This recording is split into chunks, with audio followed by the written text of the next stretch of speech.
नमस्कार. चॅनलवर तुमचे स्वागत आहे. आजच्या लेखाचे नाव आहे स्थितप्रज्ञ. स्थितप्रज्ञ कोणाला म्हणायचं?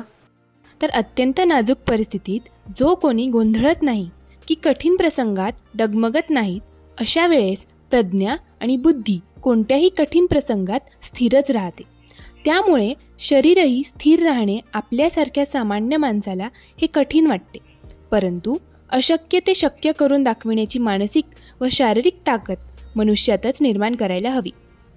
स्थितप्रज्ञ अशी व्यक्ती की जिचे आपल्या मनावर आणि शरीरावर नियंत्रण आहे. अनेकांनी ते साध्य केलं आहे. पण आपण सामान्य माणसं आपला स्वभाव अशा प्रसंगात पराजय स्वीकारून मोकळे न होता प्रश्न वाढवून ठेवतो. प्रयत्न करणे, वारंवार अपयश पचवणे हे त्यांना जमत नाही. पण ज्या गोष्टी विशेष असतात त्यांची किंमतही तेवढीच मोठी असते. ती चुकवावीच लागते, त्याशिवाय ती साध्य होत नाही. इथे तुम्हाला मेहनत करावी लागेल, अभ्यास करावा लागेल, श्रद्धा आणि सुबुरी ठेवून काम करावे लागेल. तोपर्यंत करावे लागेल जोपर्यंत तुमचं मन संतुलित होत नाही. त्यानंतरही हे काम थांबत नाही. ही एक प्रकारची साधनाच असते आणि आपली परीक्षाही. स्थित म्हणजे स्थिर असणे. मग ही स्थिरता शरीरात आहे. ती व्यक्ती आपल्या शरीराची योग्य ती काळजी घेत आहे. ती भावनाच्या आहारी जात नाही. तिथे आचार विचार संयमी सम्मान असायला हवे. प्रज्ञा म्हणजे बुद्धी.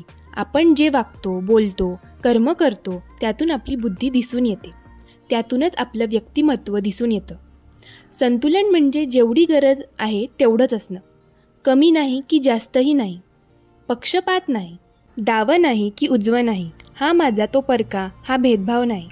या गोष्टी कठीण आहेत, पण मनाने घेतल्यावर अशक्य नाही. तुम्हाला मधुमेह आहे, डॉक्टर तुम्हाला गोड खाऊ नये असे सांगतात, पण तुम्ही गोड खात राहता आणि औषधही घेत राहता. अशा वेळेस मधुमेह जाणार कसा? तुमच्या जिभेवर नियंत्रण हवे. त्याचा संबंध मनाशी आहे, त्यावर नियंत्रण हवे. मग शरीरावरही नियंत्रण राहील. तसेच औषधीचा उपयोग होईल. तुमचा धर्म कोणताही असो, मन स्थिर शांत ठेवायचं. त्यासाठी आपणच मानसिक अभ्यास करायचा. केलं की जमतं. त्याचे अनेक प्रयोग आपापल्या परीने करून पाहायला पाहिजे. कारण शेवटी हे एक शास्त्र आहे.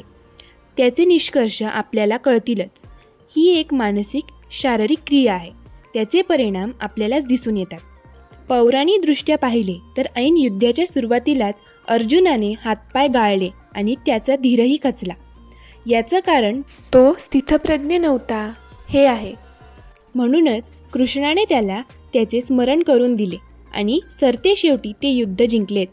कलियुगात आपल्या सोबतीला अशा वेळेस कोणी कृष्ण येणार नाही, पण आपणच जे योग्य व्यक्ती कृष्णरूपात सल्ला देतील व आपले मानसिक शारीरिक बळ वाढून प्रपंचलित युद्ध जिंकावे ही अपेक्षा.